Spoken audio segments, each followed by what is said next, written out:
Hey everyone, and welcome back to True Sight, the Dota podcast. This is episode number 2. It's September 2nd, 2014. We have an exciting show for you right now. And of course, this is going to be brought to you by us over at HighGround.tv, as well as presented by FountainDive.com.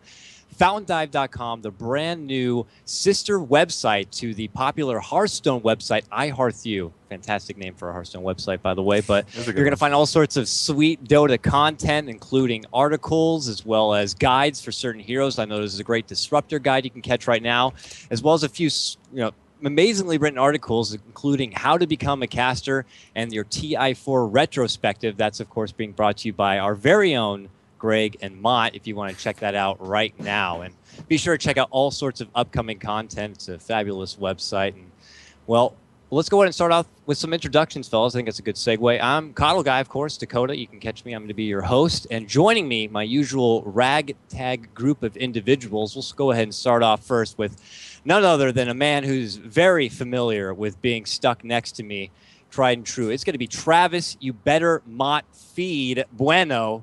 Maut, wow. Thanks for coming back once again. That's man. a Chris, How you doing? Chris Berman level nicknaming. I'm doing really good. I'm Gergin it after some tough losses today in Dota. Dakota, we've seen better days in our Dota career. You don't have to get me started. Listen, a lot of the time, this game makes me just want to just quit life in general. But today was just an exceptional day for that. So hopefully, being on the show will make me feel a little bit better. Mm-hmm.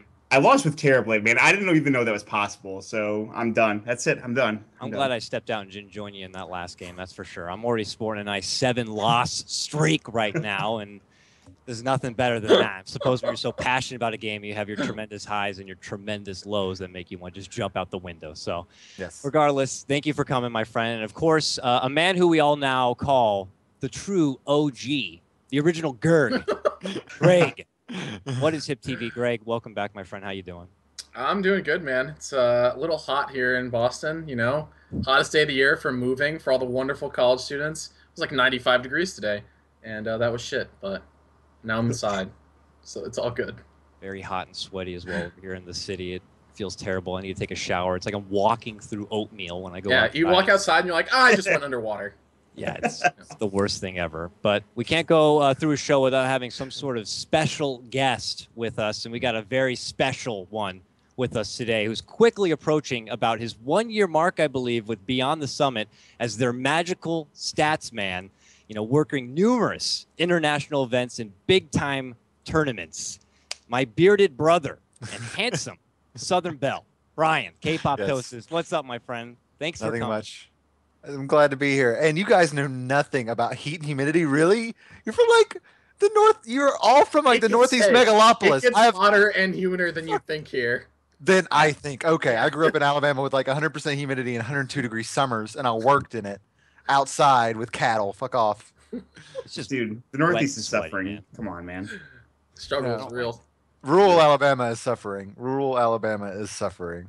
It's a good thing day in and day out I get to stick by my computer and just by my AC. I don't want to go outside anymore. That's what I do. That's what I do now. That's all go outside anyways. I had enough of that life. I'm done. I had enough of that. Glad to have this awesome, handsome group of men back again for episode number 2. If you weren't here for episode number 1, you, of course, can check out the VOD on FountainDive.com. And, of course, with any VOD to come out, including this very episode right here before us. And if you've missed pretty much what the show's about, we like to cover everything in Dota that's been happening in the past week and just kind of shoot the shit with each other and, find out some more information, maybe finish things off with an excellent Q&A from you viewers there watching from home. You can check out our Reddit thread or even tweet at any of us live, and we'll be sure to try to throw questions to any of us. If you have anything for me, Greg, or Maut, or anyone at HighGroundTV specifically, if you have anything for our special guest, Brian Kpoptosis, as well as anything about FountainDive.com and what's to come in the future, please be sure to follow us on Twitter and hit us up with those questions. We'll check them out at the end of the show. So, gentlemen, without further ado, we got Dota to talk about, so we'll just go ahead and jump into it. And it's pretty similar to last week. We got a few roster changes that's been happening since last time, a few confirmations. We'll lead off with the good old red, white, and blue, one of the teams that many people consider the American team, the dream, Team Liquid. not going to be the team they once were, that's for sure. We got Quakefa and Bulba now officially leaving the team. They've been playing, as we know, with Team Tinker for quite a while now, a couple of weeks at least, but now they're officially off the roster. So you add Quakefa and Bulba already to Way2, who's been gone, you know, and that pretty much leaves only TC as the sole, like, remaining official Liquid roster member, you know, even though considering he's also been playing with Team Sneaky Nick's Assassins for quite a while now. So gentlemen, what are we left with for Team Liquid? I mean, is this it? Is this the end run for Liquid? Are they going to throw together some new team? Are they going to like sponsor a new team? I mean, Greg, we'll start with you. What's going to happen with our boys of Red, White, and Blue? Well, there's kind of two problems here for Team Liquid. The first problem is that Nazgul is extremely picky about the people that he lets be in his brand. If you're not like, you know, like I would say Jimmy is like the edge of like, if you're not like a nice, you know, known as like a nice guy, then Liquid's not really, you know, interested in having you. They're a team that says basically their motto is like they have basically family values, and that's just, I mean, that's straight out of their mouth. So they're very picky about the teams that they get. Two, they were not the most popular sponsor with the players for a variety of reasons, including salary, accommodations, et cetera, et cetera. Yeah. Just management. I mean, kind of honestly, pretty much everything. And the announcement said they basically couldn't afford Quakefa and Bulba anymore. So yeah. So I know that they had some extremely low salaries right when that team formed, and then they kind of got bumped up to sort of acceptable levels. But I mean, everyone else's salary is increasing. Liquid was really just not able to keep it. That bundled with the fact that the players were not the biggest fans of everything that was happening with like management and stuff like that. So yeah. Liquid's teamless, and I suspect it will be like that for a little while until there is a team that fits their mold. I mean, when you look at their StarCraft players, you can see sort of what I'm talking about. It's like the nicest people in the world. You know, like TLO, Snoot, Bunny, like all really nice people. So, yeah. So that's just how it is. Liquid tiers, unfortunately, for what they have right now. But okay, so Maut, I mean, what do you think? Do you think this is like the end? Are they going to throw together a brand new squad? Are they going to look at the teams like Tinker and like maybe not Tinker because they already have a few ex-members, but maybe like Sneaky Nick's Assassins and be like, well, we'll just throw our Liquid label on you? Like, what do you think is going to happen with the future branding of Team Liquid? This is too big of a brand. First of all, you think about Liquid Dota, and they have a whole site invested into Dota. They don't have the same thing for League. They don't have the same thing for any other kind of game other than maybe Hearthstone. It's too big of a brand to go teamless. So I think that they definitely will pick up a team eventually. Yeah. But for right now, you know, the Team Liquid that was at TI4 wasn't going to work out, obviously. You know, you talked about Team Tinker. It looks like they're probably not going to be part of Team Liquid as, you know, you have Bulba and Quakefa leaving. But you have TC still in the team, so that kind of leads me to believe, and I don't have any other insight. This is just me thinking and just saying, okay, you know, what's the biggest possible outcome here? And it's just like Sneaky Nick's Assassins going to Liquid makes the most sense as of right now. Will that happen? I don't know, but I mean, it really depends on what everyone wants. So I don't have any insight. That's just what I think. And again, Team Liquid is just too big of a sponsor just to not have Dota, essentially. So, Brian, a man behind the scenes, kind of watching from the outskirts, what do you think, man? Team Liquid, are we going to be seeing them in Dota for a while, or is it like, are they done for a bit? I don't. If they're done for a bit, I'm thinking it's going to be like a 3 to 4 to 5 month deal. It is too much of a It's okay. So just by sponsoring a team before the TI qualifiers and asking for a percentage of your winnings is just a good bet for anyone. That's why NAR got picked up by Navi, even if they didn't think that they were going to be with them a long time, even though they got signed a little bit after TI. It's worth that risk to pay their salaries for a couple of months, give them flight and travel to the tournament, and if you take a percentage of their salary, then you can pay off like a percentage of their winnings, and it pays off a lot. And Liquid's contracts have in the past, I believe, had cuts of salary after winning a certain amount. Like smaller tournaments, I don't think they would take a cut. That's how a lot work. Right. I mean, that's how a lot of contracts work. It's like there's like a cutoff where all the prize money is yours, and then above that, they take a certain percentage, which is certainly not insignificant, but it's not a huge chunk either. Right. Most organizations do, so it's just a good bet to do. And also, like Maut brought up, they have a Liquid Dota website, so it's kind of odd for them to not sponsor players because it's good marketing for them. It's easy marketing for them. What's really weird is Liquid now have more Smash Brothers players than Dota players. Wow. I think if you said that to someone a year ago, they would not believe you at all. It's like, oh yeah, Team Liquid is sponsoring more Smash Brothers players right now than Dota players. You'd be like, fuck off. You have no idea. So I mean, that's the other question. I mean, there's a pretty promising Smash scene that's kind of growing, and they have some big players under the roster. I mean, it's going to be about if they want to just turn their attention towards something like that in their other projects and just kind of put Dota 2 on the wayside for a bit before they really, reinvestigate, bringing it back again. I mean, They might we'll wait see. for the right opportunity, right? Because Yeah. there's still some North American Exactly. names that are floating around. Yeah. NAR's contract might be ending soonish, or Navi not. US is. It's not that they It's a year. Oh, it's a full year. Okay, Yeah. so that team's not going anywhere then. So I don't know. Yeah, but And there's a lot of also, promising teams. You think about Smash also, the big season of Smash tournaments is over. You had EVO, you had MLG. There's no more Smash tournaments going on for a while now. So I think they'll probably be looking to get back into Dota anytime now. I mean, here's the way I look at it. Either they pick up SNA, or they won't get a team until like January when all the teams break up and start reforming again for TI. Yeah, the mini hurricane, because there's the big one after TI, and then Yeah, I that's mean, true. this Yeah. is sort of the period we're in, right? There's TI right here, and then you have this period where teams are changing, they're trying to figure out what works, and then New Year starts, and all the that's teams sort that of, failed. exactly. All the try teams again. that are doing shit break up, new team is formed, and maybe that's when Liquid actually gets in there.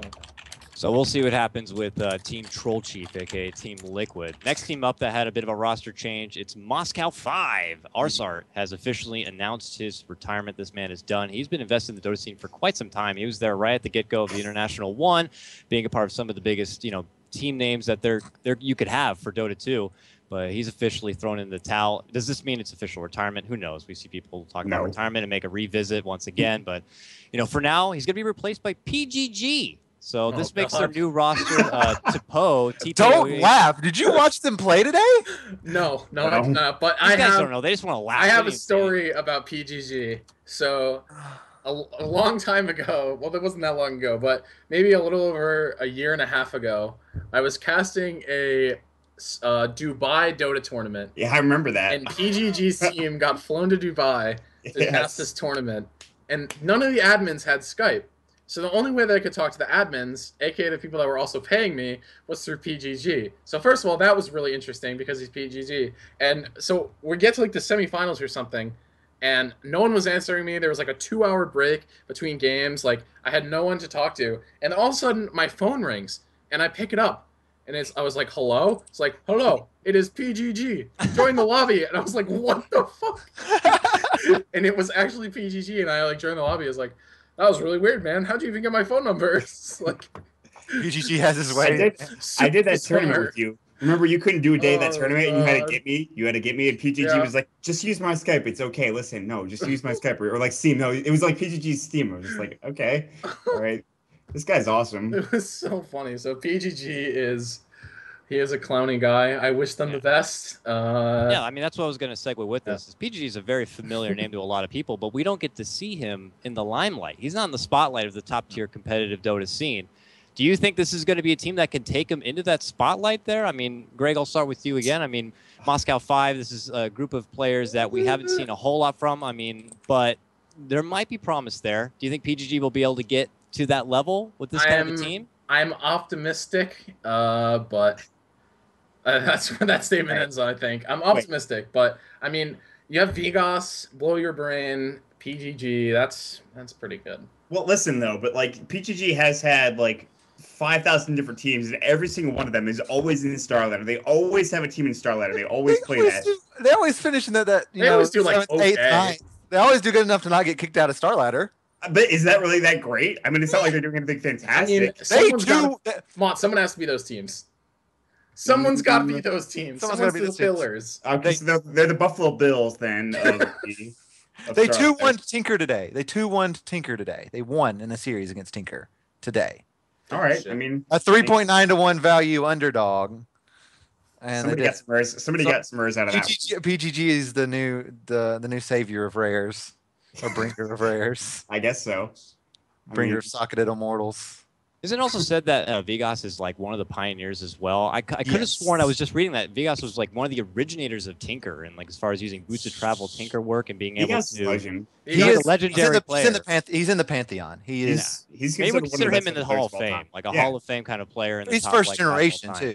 Yeah, he's a first generation god. You got him and Merlini and your Loda and your Fear. Like he is like right in there. I mean, he hasn't had as much recent success. Vigod is arguably the first Western player that got international recognition. He was often ranked higher than people like Merlini and like Loda way back in the day. So Vegas is an OG motherfucker. He's Vigod. Yeah, I mean that's who he is. So yeah, we'll see if he can reach that level that everyone expects out of him. I mean, I've been curious to watch some of the games and imagine with these new roster changes, they're going to have a few kinks to kind of muscle on through so they can find their true chemistry, their true fluidity to make their team work. So we'll see where Moscow 5 tend to go from here as far as their team. And the last roster change note we're going to have here is just pretty much that Team Relax. They've been sponsored now. Hellraisers sponsored this team. I don't know what the sponsor is. Hellraisers? It makes sense. What do they do? Like Hellraisers? Water bottles? Like, I don't know. Wow.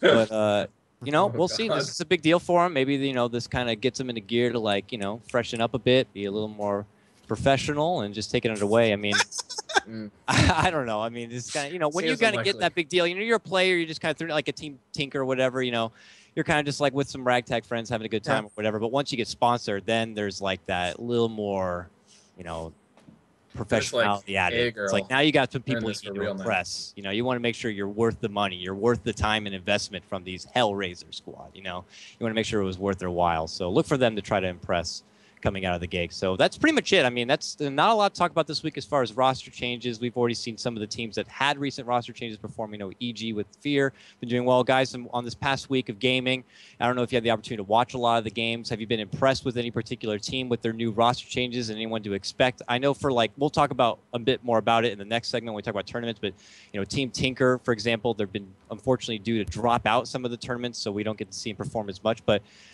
Maut, any team that's been with their new roster that's been really surprising that you've been looking out for? If you look at the Star Ladder rankings right now, or at least the standings for European, I think Navi is either 7-1 or right around there. So they've won a lot of games in Star Ladder right now, and that's really impressive to me. And they had a game yesterday, which was their first loss. And I can't remember for the life of me who it was, but they played extraordinarily well still. Cloud9, I think, beat them. That's it. Yeah, and it was like against NV Doom, which I guess isn't that really that surprising. Xenon has been playing well, so but Navi's been looking really solid. I guess a lot of the games they played were not against top tier teams, but still they've been looking really good. And a lot of people, even I, thought they weren't going to do as well after their changes, because you lose Puppy and you lose Kuroki, and you're like, well, there's no way that team is going to be as good as it was. But Dendy has been looking solid. He's been playing Tinker a lot too. Yeah, I mean, and you look at also there's that YouTube video of him playing like a 12-slotted Tinker not too long ago. He's just going in. I honestly, at TI4, I thought Dindy was like the one that his heart was still fully in it when everyone else was kind of like, we don't think we have that good of a chance. And Dindy was always playing 100%, I felt like. Mm-hmm. So, Brian, I mean, with that said, I mean, you've been with BTS and they've been covering Star Ladder firsthand, so you've seen a lot of these teams play. Is there any team that you've seen a lot of promise and you're expecting big things from with these new roster changes? I am going to say the team that I think has the biggest dark horse potential, which is no one's expecting them to be good, and I think that they'll be good, and that's the new Virtus Pro lineup. So what they've done is they have added in a lot of the members from Roxkiss. They've added in BZZ is Perfect, who goes by I think 633 now, Sadoy and Y'all, and kept Jotum and God from the previous squad. And God has been outstanding on Tinker lately. He's averaging 16 kills a match on Tinker across 9 or 10 games. It's really insane. His Tinker play is top tier. He's so underrated, man. He's so he really is. And BZZ I've been really impressed with his play in this lineup. So it's that Roxkiss team that did really well and almost qualified for a lot of really good tournaments. And I think they almost let's see. Were they the wild card? Yeah, they were the wild card team for TI4, right? I don't know why I can't remember that. For Virtus Pro? No, Virtus Pro was. Roxkiss got third or something. Yeah, they didn't quite make it to the play-in. They didn't quite make it. Short. That's right. A lot of people were expecting them to make it all the way through and in the play-in. Yeah. Unfortunately, they just fell short. Oh, it was Star Ladder. It was last season's Star Ladder that they did so well in. They made it to the LAN finals at last year's Star Ladder 9. So that was a talented team, and I think that this is a really good like mesh of players in a lineup, and I think that they're going to be really good. All right, so Brian says, look out for Virtus Pro. I saw them do a dominating performance last week, so I definitely believe that. But let's go ahead. We're going to jump forward. We got a lot of tournament info to talk over. You know, WC, we let off with them last week. Some new changes or developments, I guess you could say. So, unfortunately, the Secret Team and Team Tinker are not going to be able to participate. Actually, no, sorry, I had that backwards. It's the Secret Team and... Wait. It's replaced by... Is replaced Not by. easy. This was recently updated. That's why. Okay, it was recently updated. So just Secret Team's visa has been denied. They're out. Now Navi EU are going to be in their spot. Now this is big because it's just this weekend that the land's going to be coming in. So, you know, with that said, the teams that made it through from the Chinese qualifier, it's going to be Hyper Glory Team, LGD CDEC, as well as LGD. That are going to be pulling their way through. And that's just this weekend, the 5th through the 7th of September. It's going to be a double elimination, 8 teams total, including our very own NAEG squad, Cloud9, and some other teams to make it into the mix. So I would feel like this might be the biggest land post TI4 Easily. as far as, you know, competition. So definitely something that a lot of people are going to be looking into. So with this nice group of teams, and they're showing up the bracket I could see over here, it's looking really promising. You guys want to do some estimates on the bracket? I mean, yeah, I was going to throw out some predictions for this one. Now, you got to keep in mind, the first place team, it's a reasonable cash pool prize here. We got $97,000 for your first place really team. Interesting first rounds. They're going to include the former champ or the champs of TI4 newbie going to be starting up against Hyper Glory Team. EG going to take on Titan. Cloud9 are going to be going against LGD Gaming. And, of course, CDEC is going to be going against Navi. So, promising competition. Guys, we'll go through one by one here. Who do you think is going to take the whole thing? Greg, we'll start with you, man. Oh God. You know, I just want it to be EG, man. Especially, I don't know if it's gonna be EG. I don't know how good Fear is playing, but I mean, we got to hang out with Clinton quite a bit, and I really like the guys on EG. Their first round should be not too bad, and then they have to play newbie. So yeah. I don't know. I mean, the easy pick is newbie, but you like Artor? Hold on a second. I love Artor, dude. I'm just kidding.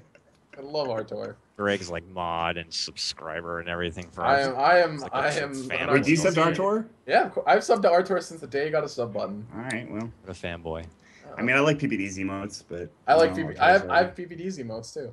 So I don't know. I want it to be EG. I think the easy answer is newbie, but do you want to ask someone with a shred of integrity his opinion? Like, yes. Okay, wow. Yeah. Right there it is. Sorry, we'll jump ahead. Here, Brian, you want to get it out? No, I'm joking. Let Greg finish. No, I'm done. He's feeling EG. He's an EG boy through and through. So, you know, and you know, with good reason, they've had a strong performance at TI4, third place. They look fantastic. A bit of a shaky draft in the final game, but they definitely have a lot of promise there. You know, Fear hasn't been doing that bad. There's a little bit of rust to shake off, but overall, they still look like a very strong team. So you definitely, you know, with value, you got to be able to, you know, hold them with high credibility. But, you know, Brian, please go ahead. What do you think, man? I mean, you've been seeing some of these teams first and foremost. I mean, keep in mind, this might be newbie's first setup with Rabbit on hand, you know, so we're going to see this newbie lineup, which already looked really great with Zhao 8, but now they have one of the, what many consider best players on the East in Rabbit. Yeah.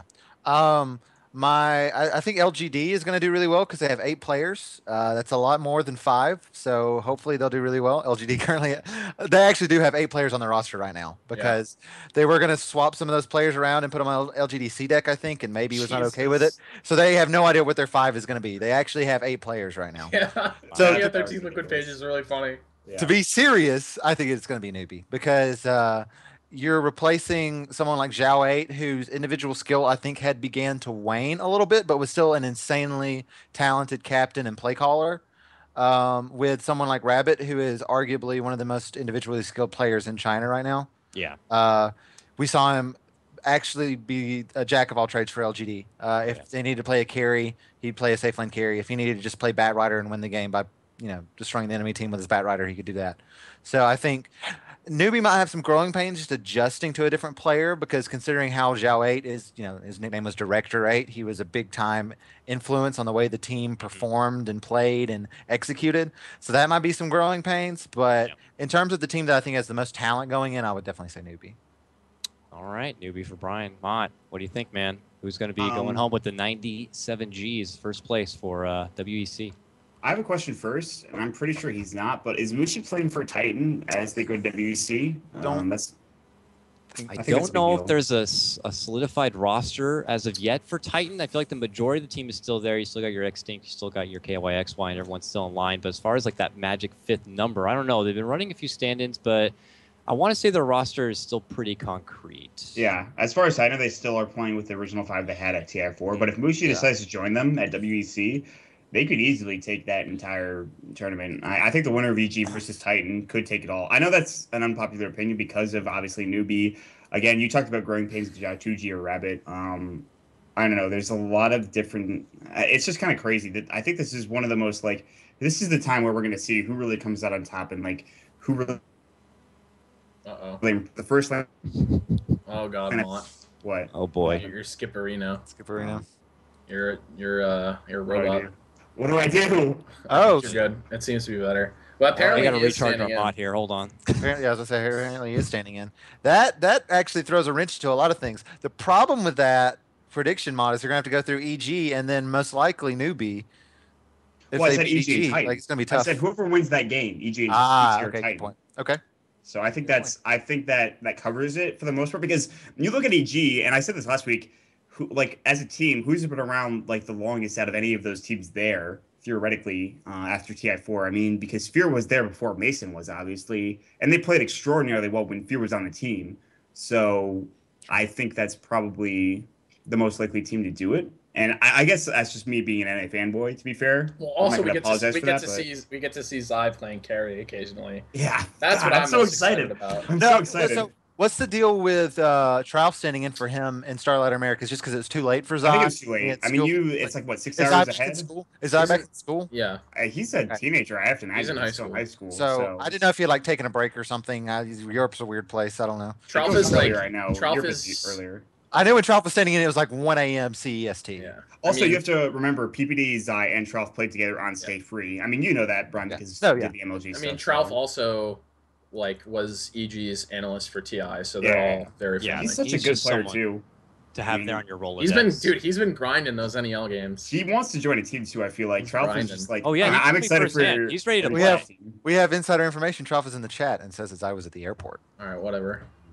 Go away, Trout. Trout, I want to see you on a new team, dude. I want to see you guys. Shout out to Trout joining us in the chat live. You can catch us obviously over at twitch.tv/FountainDive, for all these podcasts that are happening live if you're just tuning into the VOD. So appreciate some of the bigger name people coming out and saying what's up. So definitely looking for more out of Trout and maybe a new team they might throw together. But he did a great job standing in Star Ladder. EG are being very promising. So that's definitely something to look out for. So we'll see. That's this weekend. That's probably the first big tournament that's going to be going on since TI4, so some good stuff. Maut's going to step out briefly. Violent diarrhea, I'm just going to go out there as the issue. But next tournament... We will be casting WEC alongside Join Dota. We'll be both casting the tournament. So is it just remote? You're not it is just remote. No, none of us are going. No. Okay. No one's going to be participating in the LAN. But yeah, good. Solid coverage coming out from both big studios there. HighGroundTV, not going to be a part of that. But iLeague... iLeague is going to be next up on the document here. We got, IG, LGDC deck, and the old boys, or Team OB, was going to be most of the Tong Fu recycled kind of a crew that came together. Didn't really have any sort of solid purpose if it was going to be a legitimate team or not, or maybe just some players who kind of want to keep on playing. But they actually qualified and made it themselves through the Chinese side, and we'll see how things progress for iLeague. I don't know if you gentlemen had any further notes about iLeague. We haven't seen too much as far as developments but it's a huge prize pool. Yeah, a lot of money on the line. There was a huge qualifier all over. To get the go Power Rangers, because they're in that tournament, and the most money they've ever won previously is like $5,000. And if they come in 4th place, they'll get 28,000. Hey, they won 6,700 in D2CL. Oh, okay. Excuse me. No, you're right. I mean, this tournament has gotten really huge, though, right? They're guaranteed 7,000 just by showing up. Is it over? I think it's over 300,000 now, though. So it's even more than that. Yeah. Right now, the prize pool in Wikipedia is only 277. Because it's crowdfunded. It's crowdfunded. Yeah. So it's gotten really big, really fast, and no American teams though in this. Well, they did not qualify, so. Rave is going. We get to see Jo. He's almost American. Didn't they just cancel their NA qualifier? No, I think that was the other one. Okay. Maybe it wasn't, but I'm pretty sure that was the other one. Okay. I think that was WEC. There was a Europe America qualifier, and WEC also canceled their that's America what. Yeah. and Europe qualifier, so There there's was okay. So there was instead for Cloud9 EG. There was a qualifier. It had a bunch of teams in it. Knocked out. Not EG was not in that though. That was not. Also, no Cloud9. So, kind of some random teams in the qualifier, but that just goes to show, though. I mean, we got this new season of Dota happening. Everything is blowing up with popularity and all the industry growing as a whole. I mean, these tournaments, which people are like, "What? That's a tournament? $300,000 involved." Like, that's just a show of how things are going to be started. You're going to see a lot of these new tournaments up and coming, and they got the money. So, expect a lot of Dota action to come here. I mean, we'll talk about it more later. But even on the front page of New York Times, like, holy mother of God, we've made it, people. That article, man. Yeah, big stuff. I was on the front page of the New York Times. I was like just barely behind the screen back there. Just barely. Mama, you be proud now. Mama, there's a little bit of a little bit of material between me and the camera. But you're there. Yeah, I was there. He'll cherish it. It's framed. It's on the wall already in the bathroom. Right beside our labor laws. Yeah. EMC. All right. Complexity has replaced Virtus Pro. And if anyone who wasn't here last time, we talked about Complexity recently with their big, red event. They picked up Stay Green, ironically. And that's going to be, of course, Moon Meander's team with Swindle Melons, a lot of the Han group. And they're going to make probably one of their first bigger, up-and-coming events is going to be EMC here. So Virtus Pro is going to be out. And also Navi US is replacing Team Tinker. So another tournament that Team Tinker are going to unfortunately have to wait a bit. They both pulled out, and it is going to be LGD, Hyperglory Team Newbie, and Tong Fu are going to be the ones to battle it out in a double elimination bracket to get the last spot at the LAN finals for EMC. So a lot of big names coming out in this one right here. I mean, more or less a few of the familiar faces we saw. Complexity, though, the big team that's going to, be a lot of people eyebrows are going to be curious to see how this team's going to, perform. But gentlemen, any thoughts as far as EMC and what you're expecting out of this particular tournament? I'm kind of curious to see how Complexity does. Right now, their record is deceiving. Their losses are from Virtus Pro. They're inherited losses. So they actually haven't played any games yet. So I don't know. I mean, I'm always interested to see these people coming over from other games, see how well they play.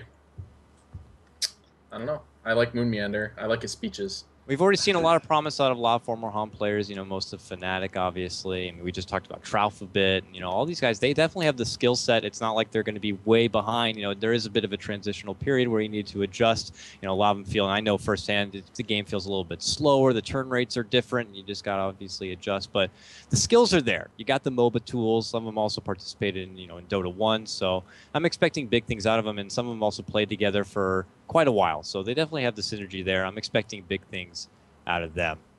As far as tournaments or events hold, Staff Cup. That happened, gentlemen. You participated. I did not for High Ground. I unfortunately had work, but our very own Greg and Maut represented HighGroundTV. Gentlemen, what the hell happened out there? I think we played well, honestly. Yeah.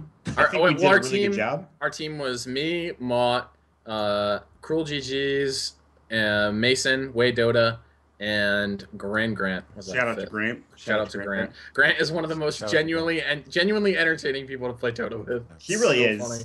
I love playing with Grant, and I just love listening to him talk. And he just doesn't get upset about the game, which I guess is he's like, whatever, man. I'm gonna go get a Coors Light. It's true for a lot of people that have played the game for a long time. And he just likes to sit around, just talk, and just shoot the shit, which I think is really important. And if something wrong happens, he's not a big, he's not. I mean, let's be honest. He played Pudge the last game, and he played it. He actually got some freaking good hooks. Like we were just yelling at Skype chat about the hooks that he received in the last game, and we played well. First game I played Ursa. We had an aggro tri lane, and we dominated Join Dota number 2, which I believe was their ticker team. The ticker team. That's right.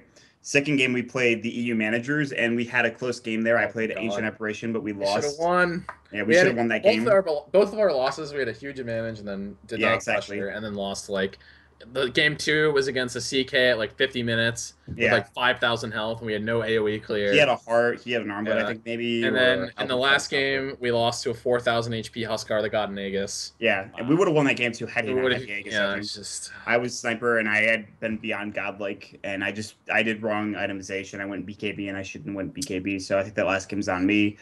Greg played a good DK.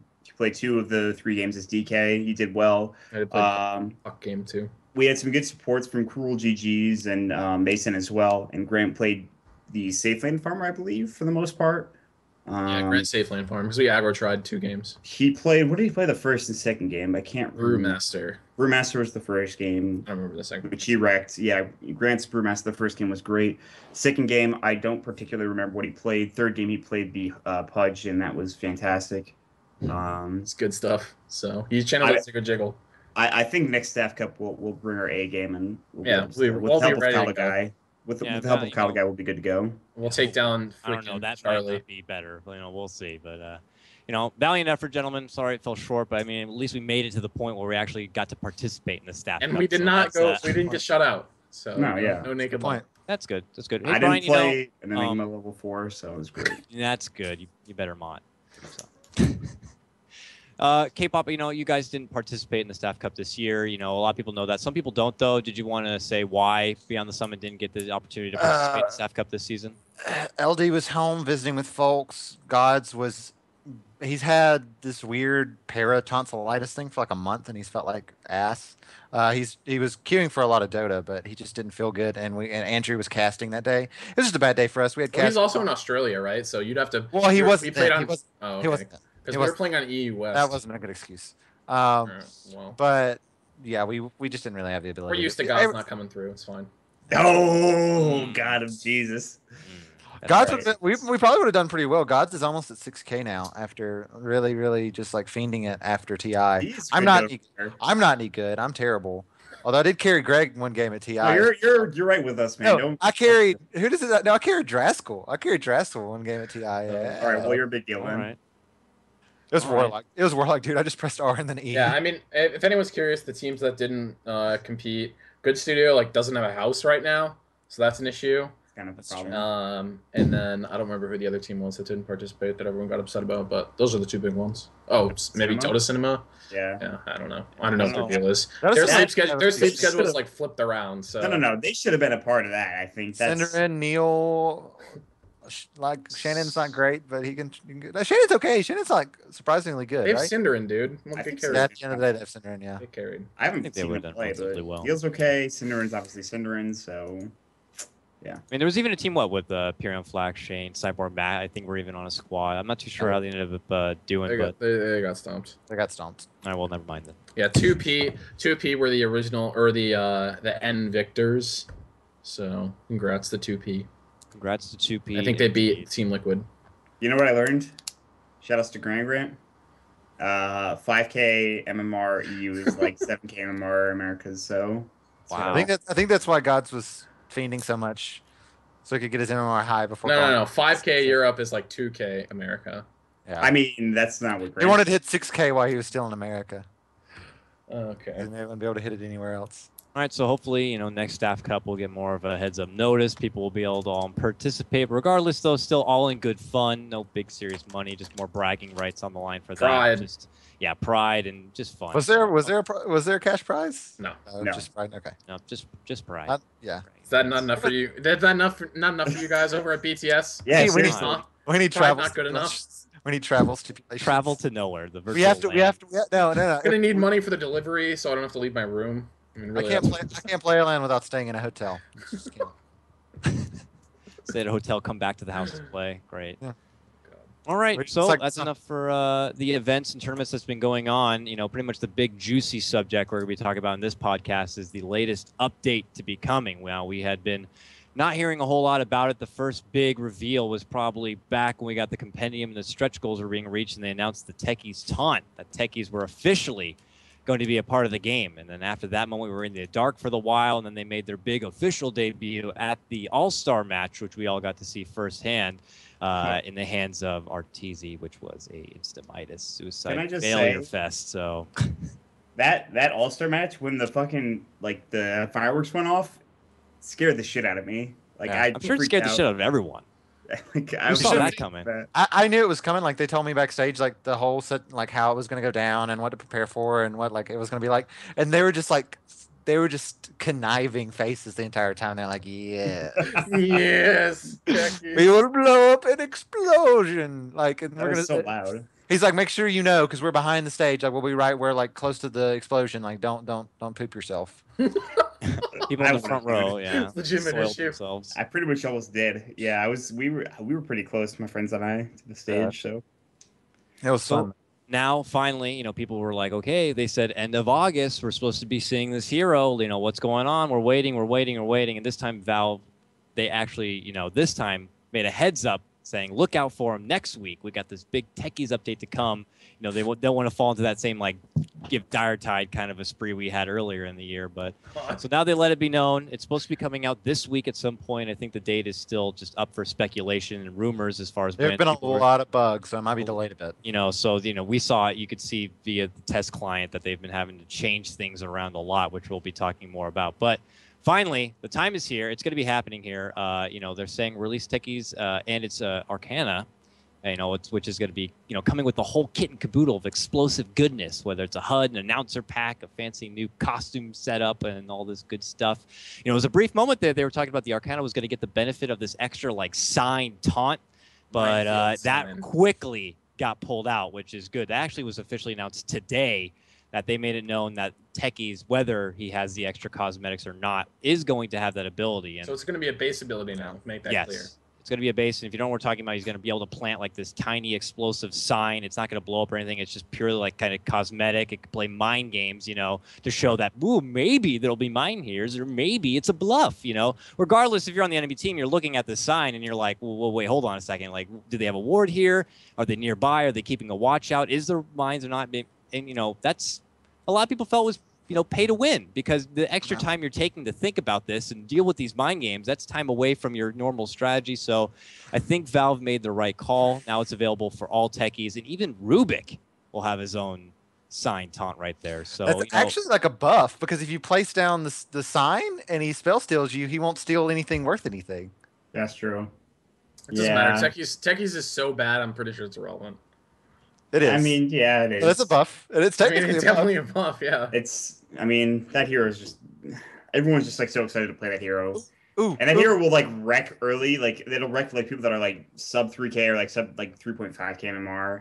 Right. And then like you get up to like 4K MMR and people are just gonna be like, just buy sentries and shit. And it's just tech. He has no base damage at all. Like his base damage is literally shit. So guess the win rate. We need to guess the Dota buff win rate. 35%. We did this. I'd say maybe 35, 40. I'd say I'm saying 40. Like 40. I said 42 because I was like, it's gonna wreck at lower levels because people don't buy sentries. I mean, people don't understand. Like, it's just going to change the game for a while. I mean, you're going to have people pick it every single time, and then you're not only just going to have people pick Techies. When you don't get Techies, you're probably like, I didn't get Techies. I'm going to counter Techies. So now you have like a whole half the team picking counters for Techies. So they're not even considering what your team actually needs. They just want to counter Techies. So they're basically crazy. This is going to be a really good counter to Techies. Yeah, that's Zeus. You're going to see Dazzles. You're going to see Abaddons. You're going to see all these like anti-Techie lineups. And then you realize like, wait, our team actually fucking sucks. Like we can't do anything. Let me talk about the difference though between like this is really important to me. It's something I didn't talk about last week that I think is really important. My brother had just started playing Dota, and like obviously he played a lot of Warcraft 3, but he never played like any Dota. And he's right now like 2.5K MMR. But when you like go back to when we first started playing Dota, and we took a long time to really get into buying sentries. At least I did, buying sentries, buying dust, counter warding, and all that shit.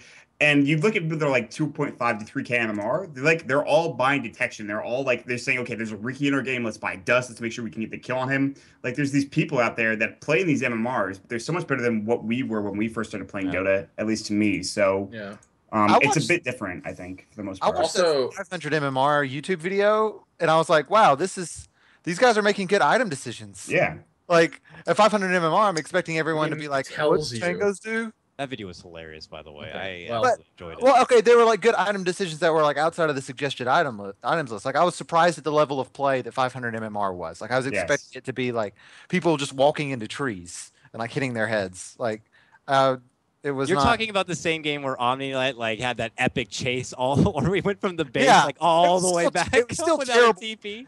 It was still terrible play, but it was like it was just such an epic game. Like my heart was racing there for a 500 MMR game where like an Omni's like, I gotta get back to base to save it. And he just starts running from his base or from the enemy base all the way back to his own and gets there in time to save it. It's just that's amazing, man. It's core on carry Omni Night. Some clarification. mines is a sub ability, or the sign is a sub ability of the mines. So when so if you steal mines, you get the sign. You can't steal just the sign. Okay, that's way better. So what you're saying is pretty much Rubik will be there in conjunction with techies pretty much every single game. Yeah, We'll be seeing much. Rubik, and that's what I'm talking about. Like, and then if your team manages to get techies, you're probably going to build a team that can benefit techies. You might see even KOTL picked up more often, just to make sure you keep giving him mana. Not happening. It's got to go You don't time. think, okay, in your division, You're really maybe fishing for not, that but you got to KOTL, consider all of the MMRs. Like, everyone's going to want to do this. And then you might have people who have never played against techies. They've never even had Dota 1 experience, so they're just carelessly running around feeding away. I'm going to start up a Smurf and pick techies every game. Dakota, you just have to accept the fact that KOTL will never get picked ever again in Dota ever. So you just have to accept that, and then like it'll be good. Maybe if KOTL in true form and his like spirit form comes with true sight automatically, then maybe he'll be against techies. Broken man. Can constantly just see everything. That'd be great, but it's gonna be an itchy period. And this is my next question. We don't have this actually on the docket, but a lot of people, you know, on Reddit and just various parts are thinking about a new idea for a gameplay style. Like I think it was called draft. Yeah, where each player gets one ban and then they get their pick. Oh, yeah. I'm a huge fan of this. Skywrath proponent, the heavy Val, you know, the heavy Voids, the heavy Tinkers, and of course the techies. Do you guys think this is we'll go through each person here. Greg, we'll start with you. Do you think this is like a valid game option? I think for pubs, I mean, pubs are not always meant to be like perfectly balanced, right? Like CD is pubs, you know, things like that. And I think it's fine. I mean, it's just a way to make the game like a little bit more fun for the people who are sick of those heroes. Like, I just don't play all pick now because it's just like Doom, Tinker, Faceless Void, Skyra. It's awful. I don't want to play that. I think it's good for non-ranked. Obviously, there's a lot of really good non-ranked modes, but I don't know if it's ranked, you have to play all pick or CD or CM. I think for the most part. I think it's a really good idea, but it's something that's also been around in the Dota community for a while. People have been suggesting this for years now, or at least like along these lines. So. And I guess building on that, it's just gotten to the point where we've reached the point where this patch has just run its course, you know, and this tends to happen every single time. But I think 6.82 is coming out sometime this week as well. So is it? One can only hope. That's what Cyber Matt said in the chat. Oh, this week. That's what the balance. I can hope. Oh. No one's gonna eat hats, unfortunately, though. Because he was acting like in the studio the other day that it was going to be a pretty good ways off. Not a good ways off, but later. Maybe not. But I thought true sight though, K-pop. We see through the bullshit. Okay, we know. Well, you guys, you're later than us. When is that? Did he say that? He said that on Sunday. Yes, he said it on Sunday. I think I saw him last night say it was going to be sometime this week, but I don't know. Your information. Maybe that's not true. I mean, maybe that's not true. But I think Greg's just bullshitting. It's newer information. I'm also just rumors. Yeah, I'm ready. Well, I mean, we're all ready for this. I mean, we're ready. Yeah. It's getting a bit stale, you know. After today, and the game that Dakota and I played, and the games in general, we're just like. Let's just say of the 7 losses, Tinker made an appearance, whether it was good or bad, in probably about 5 or 6 of those games. Like it's just. Wow, that's actually rough as shit. Okay. Yeah, it's just like Tinker every game, and you know your team may or not decide to counter against it or not. And I'm trying my best to take it to him. Yeah, it's getting out of hand. So whether we get this new mode where you can just get a 1 ban for yourself, or whether we can get this balance patch underway, I'm sure that's something that a lot of people are looking out for. As far as like upper echelon players, you know, they're used to seeing their techies. They're used to formulating good counters and making it work, and they're probably not going to be worried about it too much. But for everyone else, and us plebs, all right, we need this. All right, this is going to be crazy. So it's not exactly the balance patch we've been hoping for, but a lot of fun, you know, is going to be coming regardless in this patch. I mean, it's not just about techies. We got ARDM, guys, finally making its official, you know, induction into Dota 2. A lot of us got the opportunity to play this. You could play it through like a console command in the invisible checkbox. I played it quite a handful of times. I'm a big fan. It really can help you out, even if you're just trying to learn a lot of new heroes, and it's just a different game altogether. You're trying to build up items more universally. You're getting power treads and blink daggers and anything you can that works with everyone. And sometimes it's just RNG, but regardless, I think it's a really fun mode. I mean, you know, K-Pop, will start with you this time, man. I'm sure you've had the opportunity to play RDM, right? Come on, what do you think, man? What do you think? It gives me an excuse to go Midas on every hero. Midas blink. bots. I will take Midas blink every hero. Midas every hero as well. You changed the word Midas from Dagon, because Dagon is what I build every game, and it's actually the best shit ever. So it's. I mean, nothing's stopping you from buying Dagon after you buy the Midas Mont. I honestly do think core is the best. Like Blink is core, and like Yeah. there's no reason not to get a Blink Dagger. What Drum about is Ags? good. Well, I think Ags is awful in that mode. Okay. I mean, The most degrading shit ever is when you respawn and you look at your ultimate, it says this hero has no upgrade, and you're like, fuck. I'm just being devil's Are you your hero does have a Ags upgrade, but you're Puck. Like Well, that's even worse, I think. Well, Maut, do you like the mode ARDM? You excited about it? Did you get to play it? You know, you and I know that. I mean, we played it at TI4 when we were done casting. You, myself, Korok, we were just downstairs because we wanted to play pub so long, and like we were just like trying to find like times where we could go downstairs and be at those computers and not have anybody else like on those computers. And everyone was asleep by the time we went down there. So it was like 1 a.m. to like 7 a.m. We just played so much ARDM with like Korok and obviously, and it was just so much fun. And like that was my those were some of my best memories of TF4 was just playing, ARDM with you guys and just being like, hey, let's just run at people with Korok because that's all he does. And we just ran at people. Sometimes I would do well, and then other times I would try to I would actually try to play Tinker as like Tinker in ARDM, and then I would just die and be like, well, what are these bots in Sol Ring for now that I have? Just like, shit, what do I do with this? So, I mean, like, it was a lot of fun. I love that. It's just nice to be able to play something like that when you're not like, you don't want to play Dota, but you also want to play Dota, if you understand what I'm saying. That's why like custom games and custom campaigns and stuff are going to be perfect. Yeah, perfect. And Valve loves it because you're still playing Dota 2. You're playing Dota 2. You're getting your fill of like different. You're like, I'm just tired of playing normal. I mean, right now I am tired of playing normal Dota. I've had enough losses as it is. So if I could just like jump into like a TD or playing Uther Party or something to just kind of calm me down and have some fun, then that would be fantastic. I usually warm up my day like to limber my fingers. I start with ability draft. Like, if I'm gonna play a ranked game, I don't want to start my first game of the day being a ranked game. Like, that's true. To kind of warm me up. So I either play unranked or I'll play ability draft. I like ability draft. Maybe now ARDM. No, why not? Right? Why not? I'm excited for ARDM. Does this mean that we'll be able to play ranked ARDM if it's officially in or no? No, that's not how it works. This is the other thing I was going to ask too. I mean, if you could have individual MMRs for each mode, then maybe. But yeah. That'd be fun. I mean, that's just showing the most flexible players out there, or maybe they just get the luckiest, who knows? Because that's the other thing is there's a whole different type of gameplay. Not only you're building, your heroes very differently just to accept the fact that you might die, but you got to play more, maybe even face rush. For people who don't know what ARDM is, you're only starting with, 40 respawns or 40 lives, and once you use all those up, you're done. So if you play more assertive, more aggressive, and just try to get all the kills, and if you snowball, you'll snowball your way into an easy victory. And you just kind of have to hope along the way that maybe you don't start with a lot of cores and end up with just supports. No one wants to get like a KOTL at like 50 minutes and we're trying to end the game. Nobody wants KOTL and like all these. Mode either. That's true. It's all fighting. Yeah. So if you like high-octane Dota action, ARDM might be up for you, and it's a way to learn a lot of new heroes and just have a good time. I mean, no one can expect everyone to be good with everyone just yet, so a lot of people are more open-minded with how you may perform on some of these new heroes. So definitely should be a good time. But before we jump off of this, I mean, what do you think? I mean, it's a novelty mode, certainly. But we've seen some tournaments pop up, like Captain's Draft and stuff. Do you think it would be too silly if maybe someone's like, hey, I'm just going to throw together a sponsored tournament. I got $5,000. Let's do ARDM. I was thinking like $500. Yeah, it can't be over 1,000, man. There would be people who would want to watch, though. I mean, don't get me wrong. People would want to watch an ARDM tournament just to see like who like gets stuck with what, and maybe some of the big name players are playing it. I think that'd be fun. There was a reverse Captain's Mode tournament once, and that was ATOD, yeah. I wasn't that like $500 though? Yeah, it wasn't very much, but they got a lot of money for it. It's like any more beyond that, it's just like, meh. But the thing is, like, you can make a lot of money on that kind of stuff. If Valve is like, okay, yeah, we can give you a ticket for this, like, that gives you a lot of money because people want to watch that type of silly shit. If you have a good caster, if you have good teams and stuff, so I don't know. It's just like reality shows that you see on like History Channel, all this stuff. People like unbelievable that these are actually shows, but the fact of the matter is people watch it. So people would watch an ARDM tournament.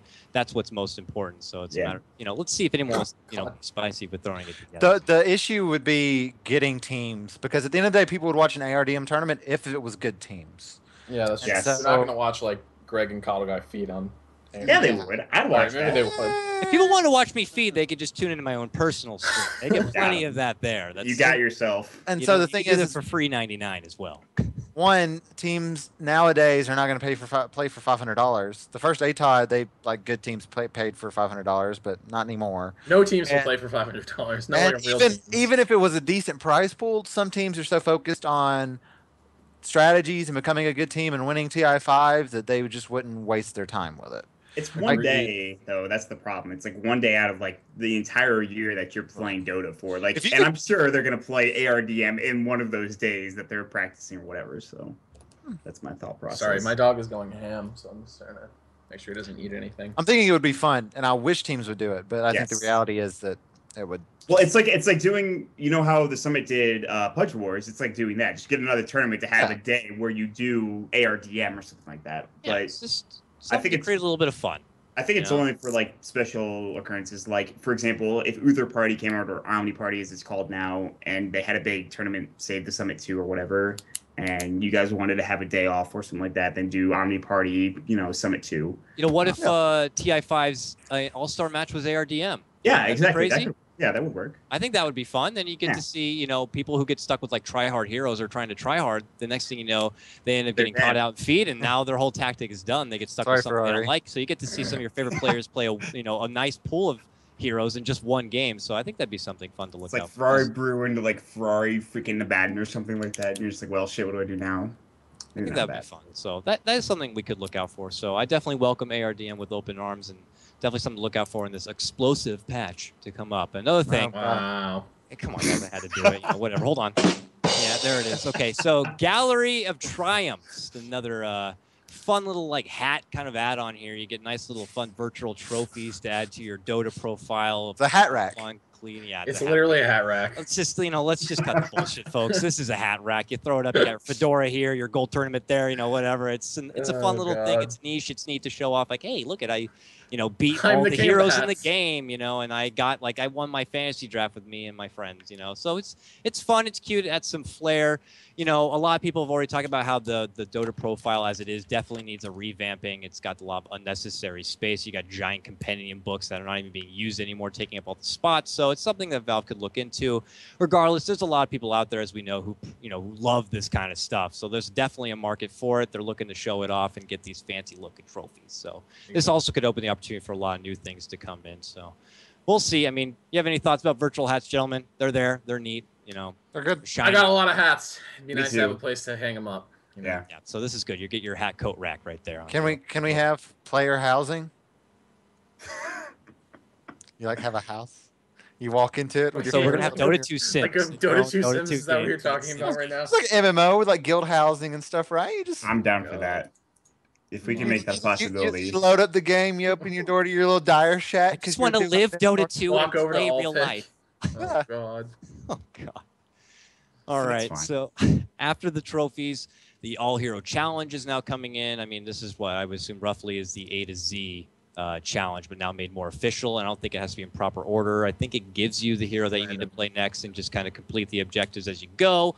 This is a great thing. It challenges yourself to try new heroes and get good with them and get good achievements. It might be not the best thing for some of your teammates when you're coming in and trying to play, your Tinker for the first time ever, your Meepo. Oh, this is the game where I have to try to play Meepo, everyone. Lord have mercy, so. I'd win. So, Don't blame me, Vane Valve. It's fun, but something that some of us in our normal game modes might have to endure. So, are you going to be looking, gentlemen, to try to complete the A to Z or the All Hero Challenge as soon as it comes out? Greg, are you going to look, or are you just going to? Probably not. Probably not. No, you're not. I mean, the problem with it is like, if you're just playing regular matchmaking, it's just like, well, I'm going to play a hero that doesn't fit with my team at all. So it's just like, I guess you have to play around that person that's doing the A to Z challenge. So it just kind of limits your options more. Yeah, I get mad when I'm playing with my friends. They're like, it's my compendium hero. And then they go like 0-20 and I just want to kill them. It's just like, I don't know how to play this hero, but I got to play because it's part of the game. It's just like, well, like what the? And then you lose. Can you do that play when I'm not here? It's like, I got to play Pudge now. That's my next compendium hero. You just. God, you're missing every freaking hook, man. Don't worry, guys. I lost 3. I feel like this one's gonna be the one. This I'm is gonna it. win. I'm gonna move on. This is it. I'm gonna do it. Yeah. Brian, you seem like an adventurous person. Are you gonna be playing the All Hero Challenge at all? Or are you just like? I'll play it. I didn't actually complete my 10 hero challenge because I was a little busy before TI, but I make my friends play around me anyway, so this is a good way to. Definitely love your ambidextrous kind of a builds. I know that. I mean, I'll just do Ethereal crazy Blade snipers and whatever. Ethereal Blade Sniper is not good, but fun. All right. You get a lot of agility game, man. I'll give you that. I just play clowny shit. Like that's all I do. It's the most agility in the game, I think, right? For one item, Ethereal Blade. Yeah.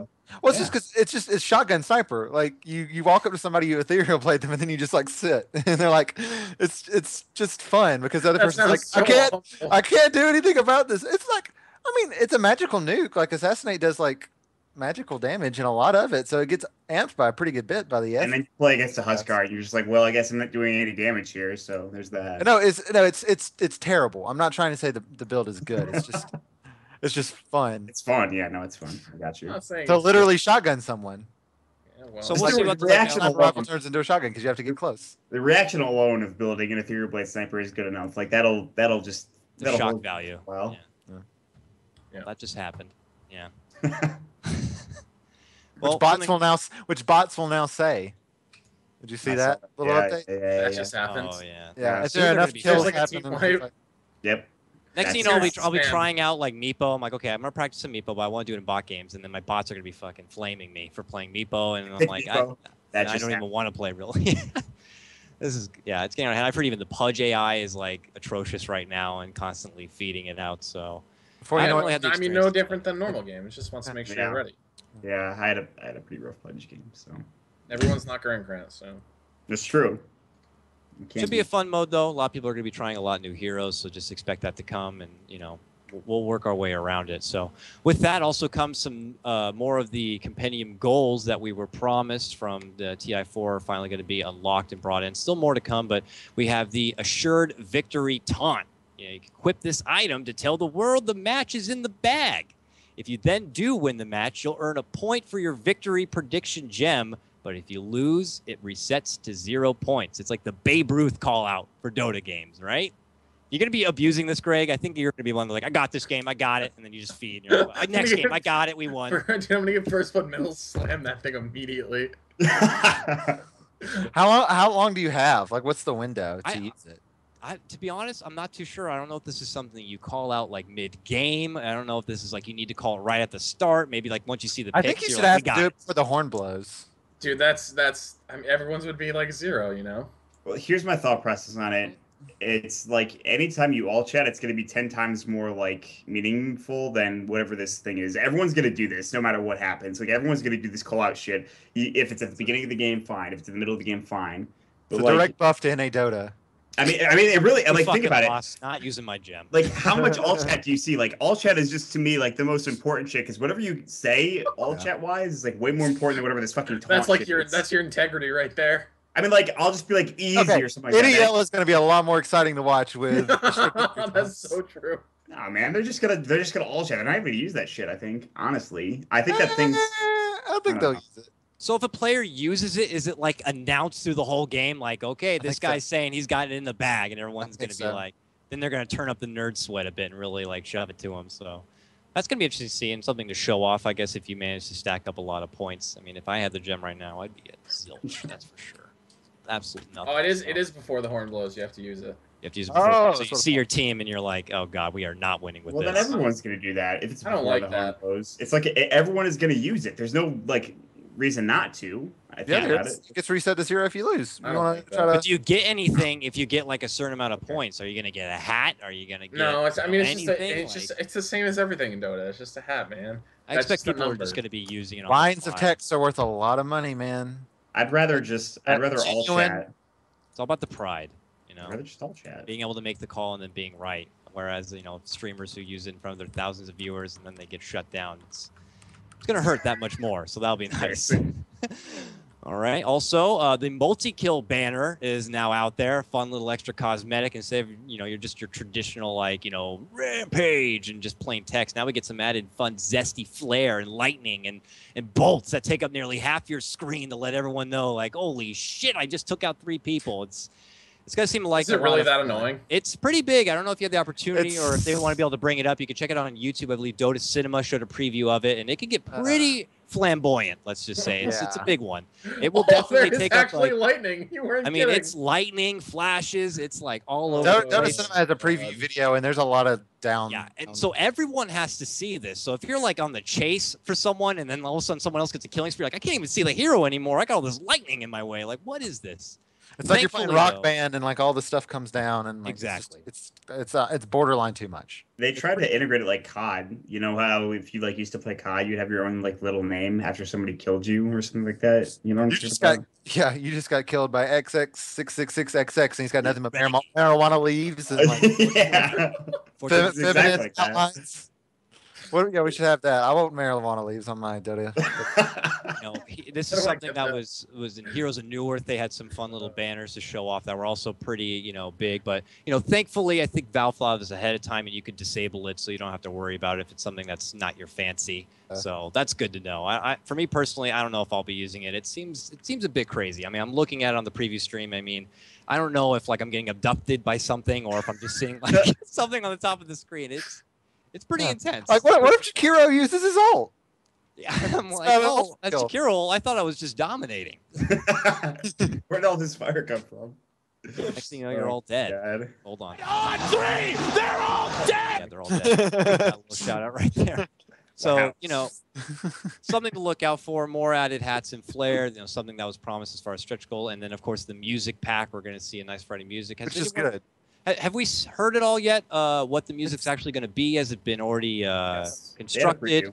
What is it, like operatic, like epic music? I think I heard this already. It's seemed a lot pretty like what it intense. already is. Like you're in Lord of the Rings or something. Yeah, exactly. You really feel it right in the nips, right, Mont? Somebody said Urukai. I think Right it was in like your Vigmon, loins. whoever. Yeah, right in my nips. All right. Right here, God, man. You can only take your shirt on a professional casting stream once, man. I'm just saying. It was after the game was over, Greg. All right. Hey, Jennifer Lawrence knows. Once you put it out there on the internet, everyone's going to see it, and you just got to accept it, okay? It's just something. When she goes shirtless, it's just going to be out there. Someone can get a hold of it. Mott, you're stuck forever as the nip guy. I'm God. sorry. I mean, So exciting stuff, as far as music goes, to just really get you in the moment. For me personally, I don't even listen to music so much. I'm listening to my Spotify, just to make sure I, get my VODs muted. So, I mean, are you looking forward to the music, Brian? I mean, it seems pretty epic. It's definitely something, a nice change. Yeah, I'm a fan of the music, and I'll probably use the music pack for a bit. But at the end of the day, I get tired of it about after a month, and I'll probably go back to Spotify.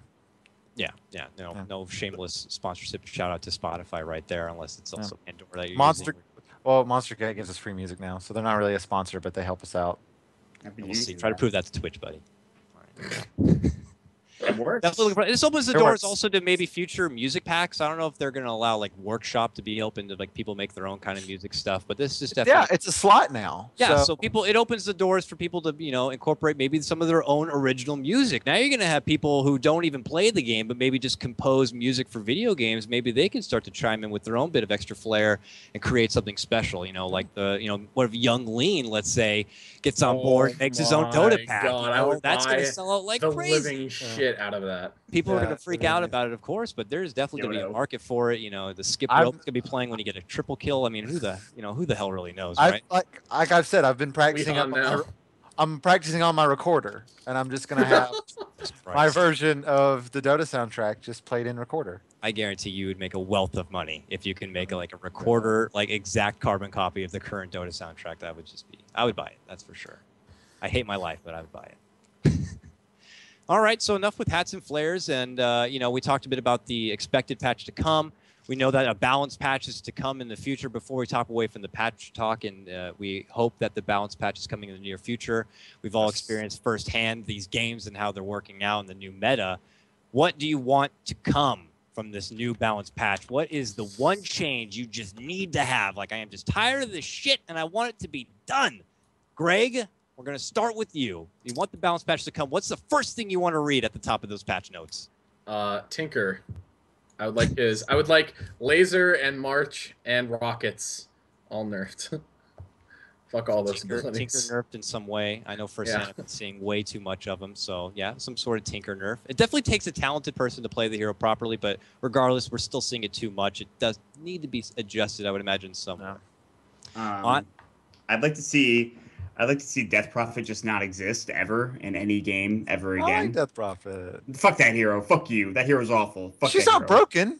I mean, she's not broken, but I She's still pretty hate her. broken when it's tied in Death Prophet. I just hate that hero. I think like you could play against the hero, you can gank her, you could shut her down, you could stop her from pressing her R button, but that hero's just annoying as shit to play against. So fuck that hero. I mean, All right. Viper's the same, if not worse. Well, that's true, but Viper doesn't have an ultimate that destroys all of your towers and destroys your team by walking in it. So Death Prophet definitely works nicely in this new like Death Ball kind of a lineup where you just want to be able to do objectives immediately. A lot of what we saw from like VG Gaming. She was completely irrelevant before this patch. So Oh yeah. I mean that's true, but it doesn't make it any less What's annoying. happening is it's like teams finally just So kind it's- of bring in so these was heroes Skyrath. and untap their true potential. And you Well, see Skyrath it, is like, fine. I think Skyrath I think is you just. Skyrath- think, you think Skyrath is fine? No, I mean like he needs to get a nerf, yes, but I don't think like I don't if think you he's play against nearly him, as bad. if I'm playing against the Skyrath, I'm just not. I'm not like, oh, I want to fucking kill myself right now. I mean, like, If you went up against like a tri-lane situation where you're going against an enemy's tri-lane and the Skyrath got 3 clarities and all he does is Q you over well, and he over. can't push down all of my towers within a 20-minute I don't time know, span. No, most it's, though. people- it's still frustrating though. It I- is. I- It is yeah. frustrating. There's a lot of heroes in Dota that are frustrating to me, but like, if I have all of my like towers gone at like 25 minutes in, I'm just like, well, we're down like 10k gold right now. How are we gonna get back into this game? Oh wait, we have no control of our jungle. We're not getting back into this game at all. So it's just like, I don't know. I think I don't mind Skyrath as much. I think Yeah. he's okay. I agree. I mean, not okay, but I don't mind. it's just like I'm not nearly as mad when there's a Skywrath because the thing about Skywrath is, in my head at least, he punishes the heroes that I hate, like Tinker. Oh. So I'm okay Yeah. with it.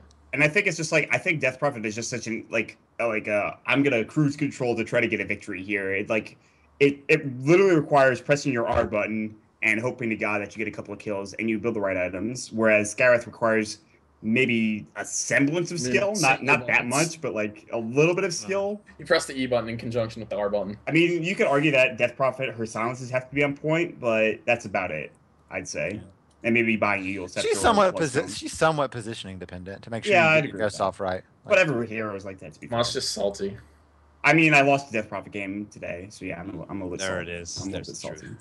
salty. Nice. Just accept it. I Salty mean, as hell. I'm glad Nice. we could talk about it. Just let it out. He needs to I'm vent. Let the moment. always- Let the man have it. I'm here if you need to talk. All right, thanks, Brian. What a guy. Handsome The man, DP great to support listen. group. K-pop for you, man. I mean, the balance patch. Hopefully, in the future, anything you in particular looking out for that you'd like to see be, I want first pick to not be broken. So I want the last pick to go back to second pick because currently first pick is the first ban, the first pick, and the very last pick of the game. So I think that's too much. First pick has been stronger than second pick for 4 straight patches and nearly 6,000 games of samples. So I think it's too good. I think you just give second pick, last pick again, the very final pick of the game. And I think Roshan needs to be a little bit stronger. And like, because we've made Roshan stronger, and it's not enough. Dire is still A big advantage. It's a huge advantage. Oh, like if you look at over the course of 6.81, Dire doesn't have that much of an advantage over Radiant. Actually, I think Radiant has a better win rate technically. But when you get into these really high profile tournaments where it's nothing but the top teams that really know how to take advantage of the Dire advantage, at TI, Dire had a pretty solid advantage. Yeah. So I EG feel won like every single game on Dire and groups. yeah, if you know how to take advantage of Dire, you can do it really, really well. Ridiculous. So I you're feel like playing all parts of the game differently just based on that. You're from the start of the draft, you're drafting completely differently just based on the fact of how much of big advantage Dire has. I mean, now you're banning out like Lycan and Shadow Shaman first and foremost just because the opposing team is on the Dire side. It really could change things up. So looking for them to change that somehow, whether it's buffing Roshan or moving him or something. I just think he needs to be like. I still think like level 1 Roaches are okay because of how risky they are. I think that's not an inherently bad part of the game. I don't think anything about the early part of the game for Roche needs to be changed, like before the horn part of the game. But like 5-6 minutes, he needs to be a lot stronger than he is currently. Like because right now the you can get like a 12-minute Roshan with like any lineup, just about. You can get a medallion and you have like a DP that can use exorcism, or if you have any other type of armor reduction. Serpent wards, any of that shit. You can kind of just get a Roche at 12 minutes if you know how to abuse it. So, yeah. I agree with you. You could argue theoretically that Radiant side is okay because they have Radiant offlane, so you have that pull camp. But that's really if you have to ban a different way when you're on Radiant side against Dire side because of exactly what you talked about, which is just like Wolves, Death Prophet. There's just too many factors to kind of think about when you're going up against Dire side. So I think they have to make Roche stronger, for for sure. I agree with you 100%, Brian. All right, so one of the next topics we got to talk about here, and I like to that we finished this. We had just like last week, we had a big announcement, that we got to talk about. Amazon purchasing Twitch.tv is something that's big and that could definitely propel things a lot forward. This week, it's Dota 2 on the front page of the New York Times, the biggest newspaper out there right now. Gentlemen, I'm talking about the fact that I walk out on the street and all my local bodegas have the New York Times right on the side for people to see from the sidewalk, and Dota 2 is right there on the front page. So some people out there are just like, oh, this is kind of neat. It's the front page of the newspaper. Like, this is a big deal. A big deal. And you even have a big, Dota event to come, for ESL1 in New York at Madison Square Garden. Yeah, it's the theater, but still, this has got a lot of people curious. I've had some coworkers already read over the article without even me knowing that I'm involved with it. So it's definitely got a lot of attention, a lot of positive attention. I read the write-up. It's fantastically written. They definitely give it a lot of good shout-outs. You get to read a lot about the tournament itself. You get to see it from the point of view of PPD, as well as esports and how it's growing as a whole. So a really, really great write-up. If you haven't read it already, please do, check it out. I obviously bought one just to have a physical copy because who knows? I'm hoping this will happen again, but I wanted to have one on hand. I mean, I know you said you'd read it. I mean, did you have any thoughts about the article itself? The first thing I thought was because it was on Reddit and it was like shown like the day before the Times came out, which is Sunday. And, we saw it online and I was just like, oh, this is cool. It's a nice big article, but is it really going to be on the actual edition of the Times? Yeah, and it's like... It's front page. Like, I came downstairs. Center article, above the fold. Yeah, exactly. I came downstairs and I was like, I just woken up and my dad was reading the Times and I saw on the front page of it, it was just like, TI4, Dota 2 is like, wow. And I knew my dad was like, reading about it. And like, he's like, hey, this Mr. Dagger guy? I'm just like, oh, yeah. Mr. Dagger. I know him. So it was really cool just to be able to talk and discuss about it and just like showing that, showing all my friends like, hey, look, this is actually a big deal. Not that, all my friends kind of know about it already at this point in time, but it's just another thing for the mainstream. It just shows again that, we're moving into this period where all of a sudden, now. Yeah, we mainstream now. This is exactly what we needed. It's a really good article too. It's not like one of those, shitty things where it's like an ESPN article or something like that, where it's just kind of like, is esports real? Like, look at all these like nerdy gamers sitting on their computers. It's not like that at all. It's actually like they give us the time of day, and they don't just give us the time of day. They give other games, mainly League of Legends as well. But it's a really solid article. I think the fact that we're on the front page, the fact that we have just Dota 2 and TI4 showing right up immediately is great. The fact that they get somebody like PPD, who is a really, really solid player and not just somebody that's like a, maybe a stream monster or anything like that. I think this is a fantastic article. So, yeah, I mean, for me, it's like the exposure to the general public is great, but I think it's more, you look at this article and that a lot of people that are involved in large companies are going to be reading this article. And then things like sponsorships, start entering, because you see this $11 million, and this is actually something to deal with my work right now, is big companies see this $11 million and they say, okay, how do I make some of that money? And there's a lot of companies that are interested. So I don't know. I think it's really great. So definitely great. Brian, did you have a chance to look it over? Any opinions? I did. Are we big now? We've been big for a while, man. But I think it's good. At the end of the day, any type of exposure is good. Just point blank. What I'm actually like looking forward to now is that now we've been on ESPN, we've been on the front page of the New York Times. Like at some point, like we're just already made it, and so these stories are just normal because of how much money is involved and how popular we are. Like we don't need stories like this anymore to like justify ourselves, right? I think that's very exciting because the New York Times article was cool and people talked about it a lot, but at the end of the day, like, doesn't really affect us that much. We already kind of made it. Like we don't have to be justified by these type of. Yeah, for me, it's not exact. I think that's kind of what I'm trying to get at. For me, it's not like a justification thing. It's articles like this get the attention of companies that have lots of money. Mm-hmm. So that's important for me.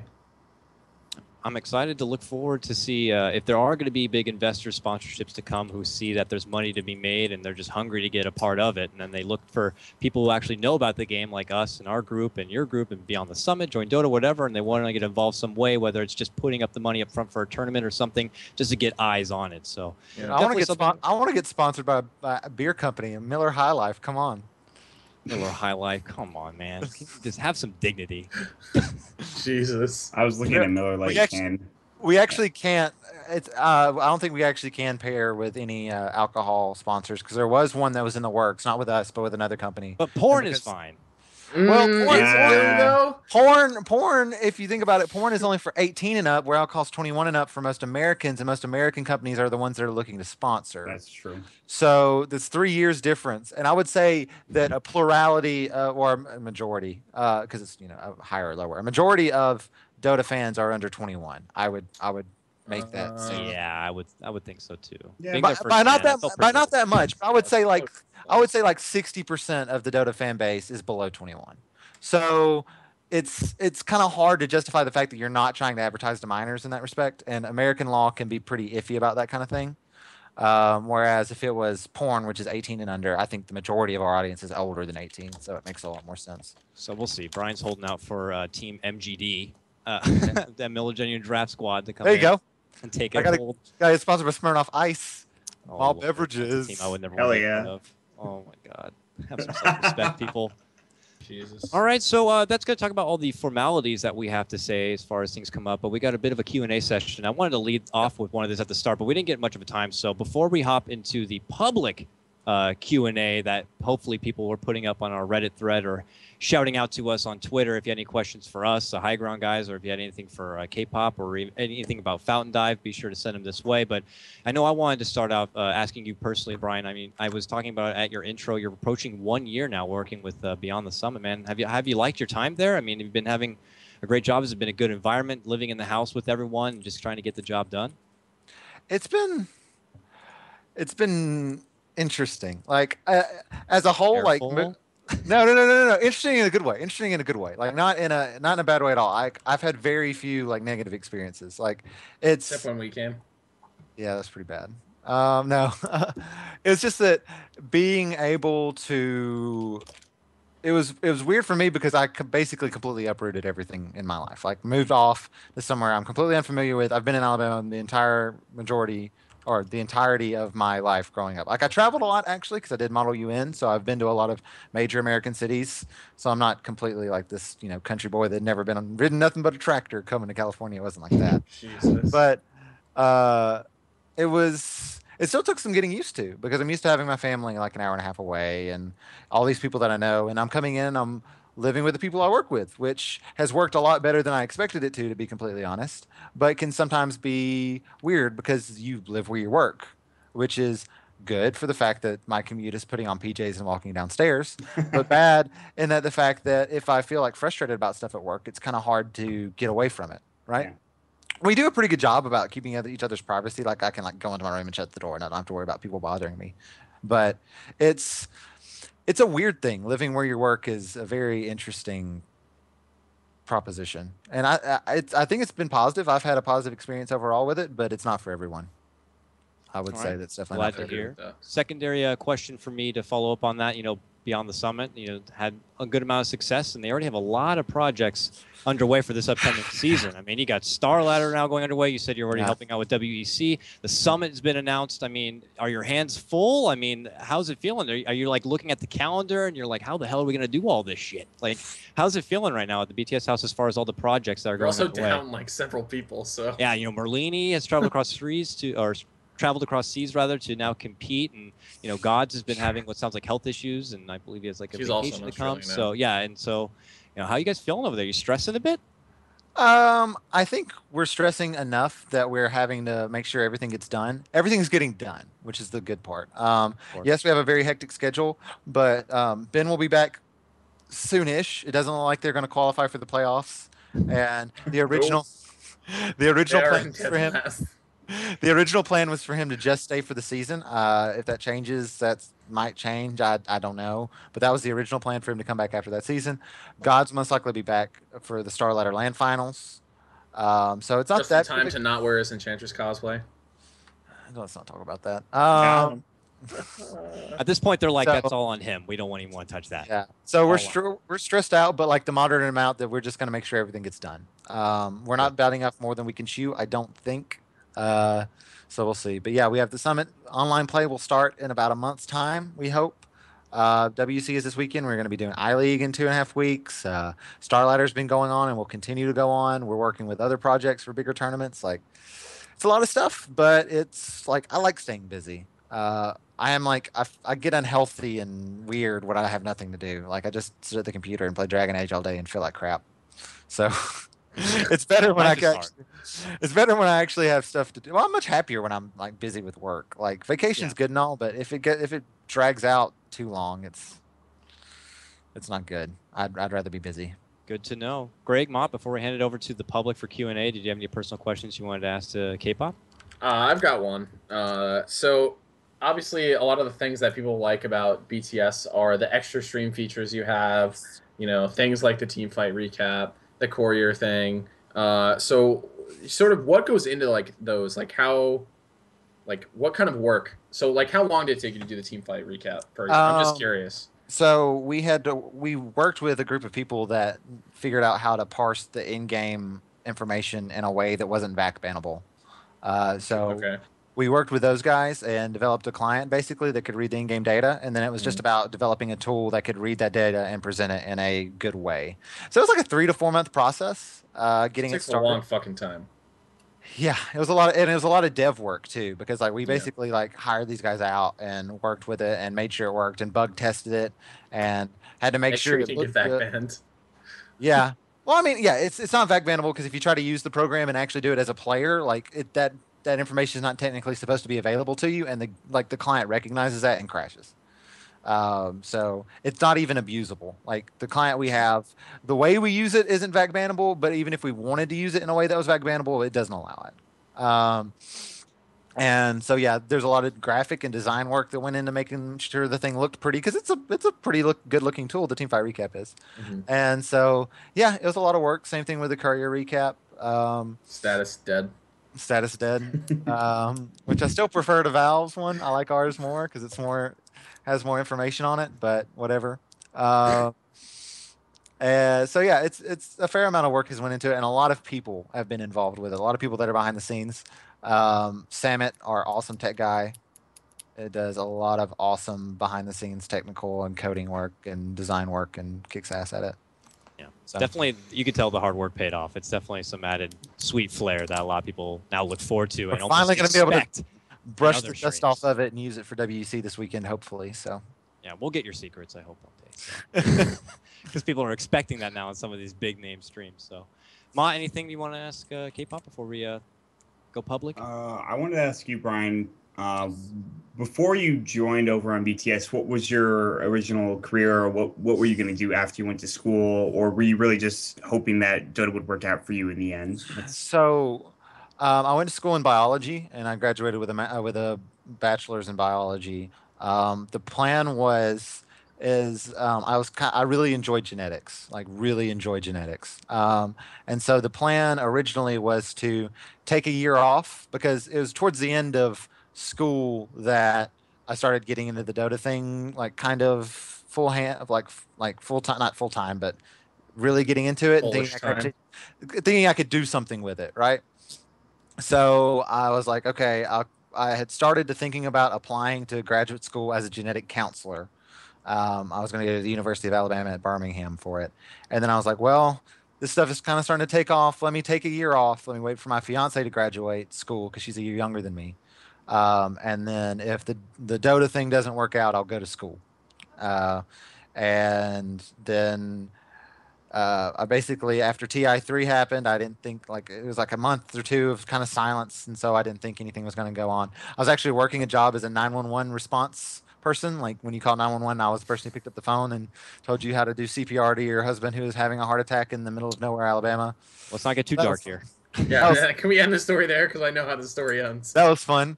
And so and then a couple of months after TI, I basically thought the Dota job wasn't happening. So I proposed to my fiance and was getting ready to apply to school. And then I get the Skype email, like the Skype message from LD and Gods wanting to bring me out to California. So I had to make the really, really, really, really, really hard decision to pack up and move out to California. And my fiance, thankfully, has been extremely supportive because she probably should have just slapped me and left, but stuck around.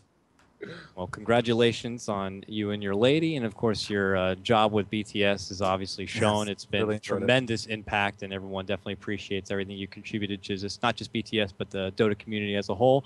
I also have actually one quick question I had forgotten about from our very own. We have our own Brian Statsman. Okay, so we got our own. We don't need you. We have our own Brian. We have Brian the Phage guy, who's our stats man. Awesome. And he was curious from one stats guy to another. You know, he has this group thrown together called the Standard Deviants, which is a a group of stats guys, including himself and Nahaz, who are bringing in and welcoming anyone out there completely for free, volunteer, who wants to learn about doing stats work themselves. There'll be like a mini kind of a boot camp. They teach you what the proper statistic work, what to throw out there, and also kind of work as like a nice little agency where they can dispatch these volunteer stats people to some of the amateur and semi-pro tournaments. So that way, it's not just kind of a nice luxury that some of the big pro games have the statsmen work. You're going to have stats for all the games, and it's something I know a lot of viewers really appreciate. So definitely props to, of course, the Phage guy and Nahaz for putting that together for completely free, just really putting the time into it. And they wanted to know your personal opinion, being one of the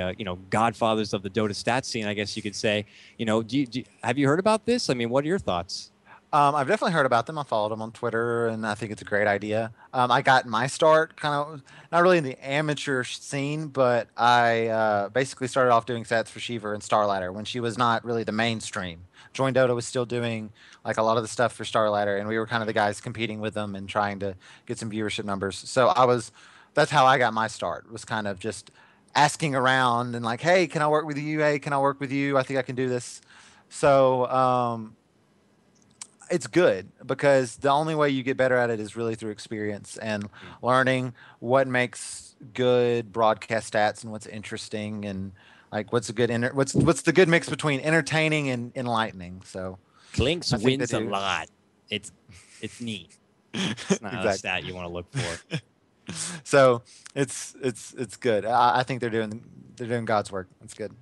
So it's great. Yeah, and if you want to learn more information about the statistical deviants and everything they have going for them, you can catch them over at STDevStats on Twitter, or you can also email them at stdevstats@gmail.com if you want to look how to get involved. Maybe you want to learn how to do some stats work yourself, maybe do some amateur scene stuff and learn firsthand from some of the best guys involved. You got Nahaz and the Phage guy there helping you out. Definitely something to check out. So with that said, let's go ahead and get a few questions from some of our viewers, from some of the people that posted on our Reddit. Greg, I know you're over there. You're looking very energetic as always, just ready to make it happen here. Come on, question number one. All right, so here's the question from the Reddit thread from Grant for everyone. I knew you were going to ask that question, you motherfucker. Who was your inspiration to get into casting or for Kpoptosis stats? And I guess I'll go first. Actually, I'm not going first. Someone else go first. Wow. I got to think about it. I can go. All right, Travis. So I got into doing casting right around the in between TI1 and TI2. That's probably right where I got into Dota 2. And I don't really remember anyone specifically, other than right around that time, there was a video that Kevin Purge made about getting into casting. And at that time, there weren't that many casters. You had all the big casters that you have now currently. And there was just kind of nobody else around. And I just remember really loving Dota and really playing it a shit ton of the time. And I just remember seeing that video of just like how he talked about breaking into the casting scene. It's just like pretty much was the main thing was just actually doing it and doing it well and just working at it. And from then on, I did a lot of different casting for ECAL and stuff like that. And I remember Draskell and Grant casting for ECAL Americas, the end of that. And I remember like wanting to be at that kind of level. And after that, I just kept working at it and stuff like that. So if I had to really say any one person, it'd probably be Purge. But other than that, it was more so that I wanted to be doing it, and I didn't want anyone else to be kind of like getting all of the tournaments and stuff like that. I wanted to talk about the game and stuff like that, but which just kind of, I don't know. That's just the way I was at the time. So All right, I have an answer now. So Great, here it is. for me, so I actually started with like esports in StarCraft.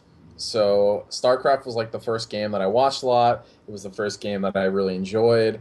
And for me, the casters that made me originally get into casting, I casted some collegiate StarCraft.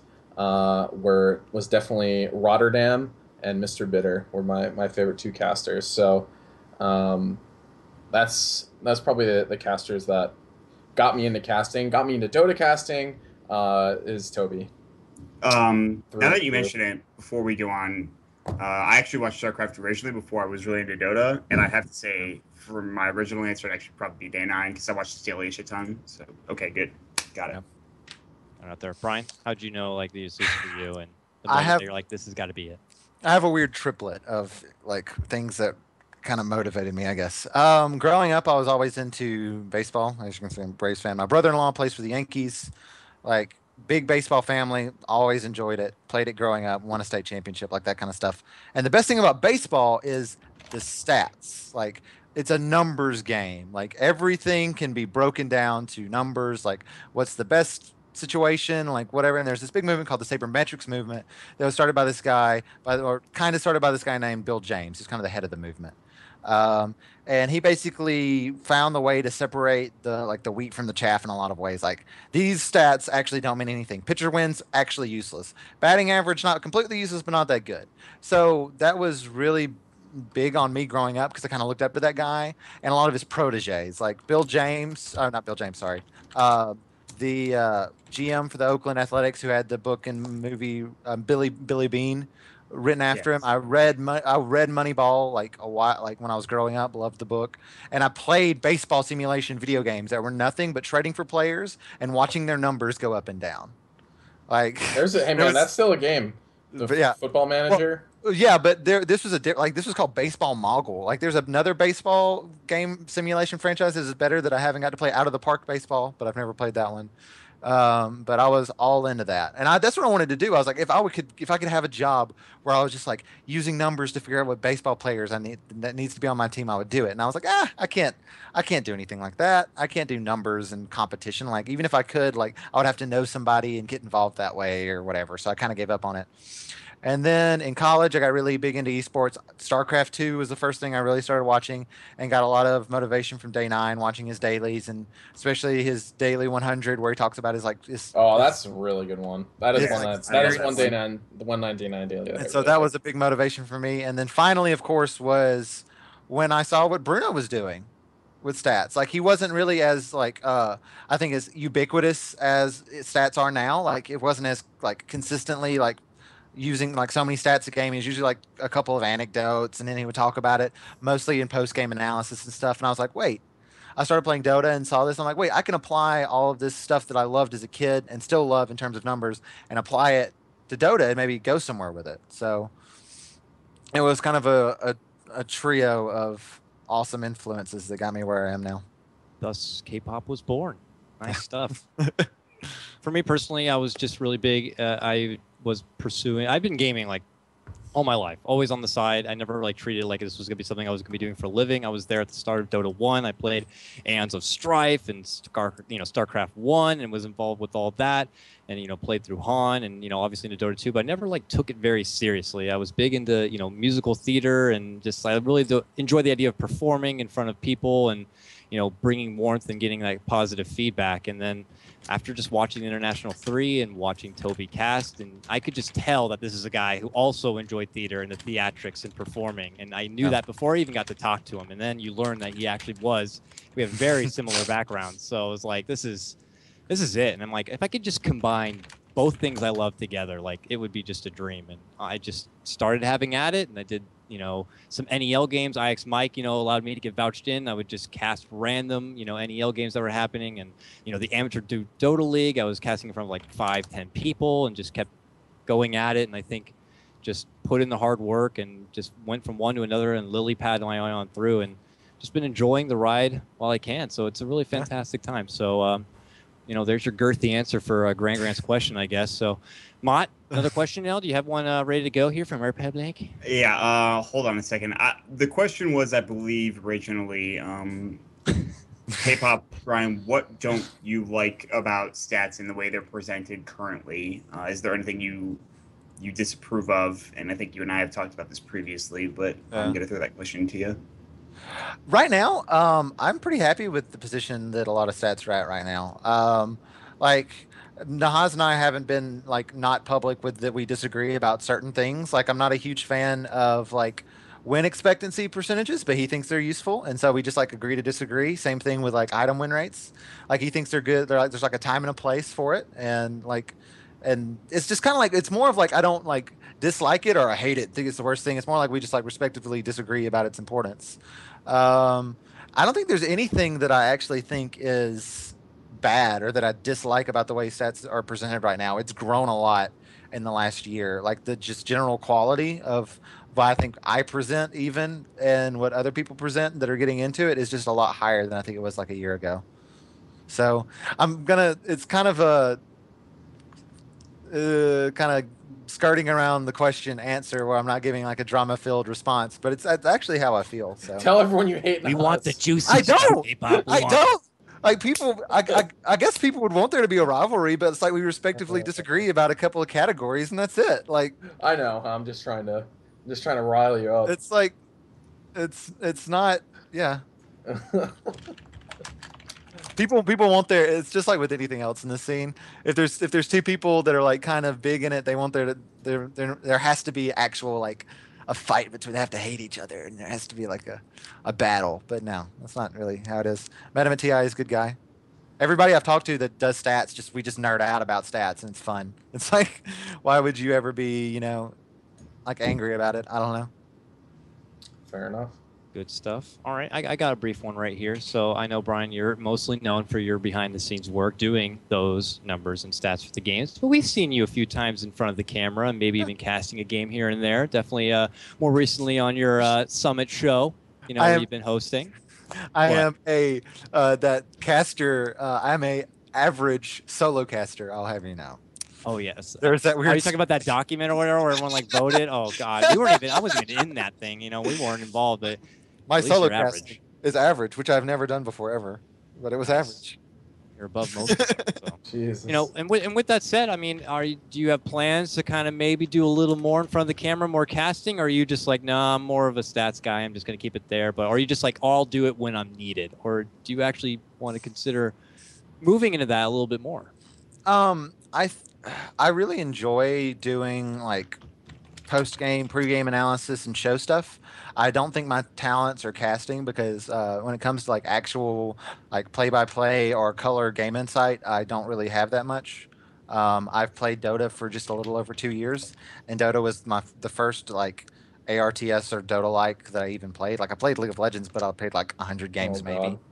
Maybe. We don't say it on the air here, dude. Because I played with friends in college. Because I didn't have a gaming PC until sophomore year of college, because I grew up with an Xbox 360, Halo, and NCAA football. Like that was it. Mm-hmm. So my knowledge in those areas are a bit lacking. So I don't really. Casting's okay, and I think I can sometimes bring a numbers-based approach that some people aren't used to, and it's fresh insight. But I don't think it's a thing I can do constantly. So I definitely enjoy like being an analysis, like an analytical person, like after matches or for shows and stuff, because I kind of enjoy that, because I think I can show my strengths and not my weaknesses. Whereas as a caster, you kind of have to be knowledgeable in so many varied areas that it can be very hard, very difficult. All right, respectable enough, gentlemen. Do you have any other questions? Any other questions? Think we're good? Think we got it? I have a question. All right. KOTLGuy, Maut, WhatIsHip, and K-pop were in a fight club, who would be the leader and who would be the bitch? I'm the leader. Fuck you, man. Maut's the leader? I'm the leader. I don't know. Fuck you. Let's go, dude.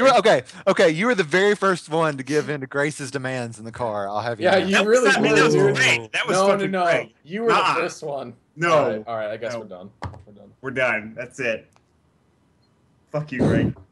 All right, I guess that's enough then. With that said, folks, that's going to be the end of True Sights Podcast, episode number 2. We finally did it. Good stuff along the way. Remember that this has been presented to you from us over on HighGroundTV and, of course, FountainDive.com. Excellent website, sister site to iHeartThrough, the Hearthstone website. Go there right now. You can check out all sorts of excellent Dota content. Stuff coming up every day there. Of course, the VOD for this very podcast and future podcasts are going to be also located there. Gentlemen, it was great to have you. Once again, Greg, any last shout-outs before we wrap things up? Thank you guys for watching. As always, I see my dog's about to jump out the window. And you can follow me on Twitter at WhatIsHip As long as he doesn't crap on the bed. He's done that before. Oh my God. Maut, anything before we let you go? Shout outs to all of us because we're awesome. Second. That's it. Great, thanks, Maut. Brian, K-pop. Thanks so much for being on the show and coming in, letting you know on the one-day notice. You're a solid guy for coming in and joining us. Always good to see your handsome face. How's it going? Yeah. I'd like to thank my sponsor, John Deere. Tractors, lawnmowers. What a guy. You can, of course, catch him and all the BTS crew on their Star Ladder events in WEC, the event this weekend to come. You'll see plenty of them, I'm sure. I'm KOTLGuy. You can catch us all on our Twitters and various social plugs. You can see up and down the sides of our little webcam windows right here. And then, of course, shout outs to Simon, the whole production crew that have been building up this beautiful looking podcast for us. And it was an excellent time. Thanks, everyone. We'll go ahead and catch you hopefully next week. I know we came one day early this week due to schedule conflicts, but look for us, I would imagine, on Thursday, same time. Wednesday at 7:30 Eastern time, 4:30 Western time. So thank you so much, everyone, coming by. We'll see you on the next one. Take care.